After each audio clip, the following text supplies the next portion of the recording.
Көктем мезгілі құбылмалы ауа райымен ғана емес, жарақат санының артуымен де ерекшеленеді. Себебі біреріп қайта қатып жатқан уақытта көшедегі мұздар тұрғындарды әбігерге салуда. Бұл әсіресе көктемі кеш түсетін еліміздің солтүстік өңіріндегі Бұқара үшін қиын мәселе. Тұрғындар аяқ аттап жүре алмайтын тайғақ жолдың кесірінен жарақат саны көбейгенін айтады. Айтуларынша, қаланың коммуналдық қызметтері жұмысын толық атқармайдымыз.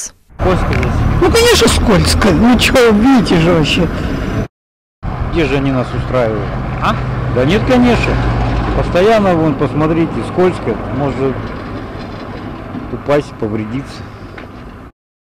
Очень сильно скользко, да. И практически так везде. Надо посыпать чем-нибудь.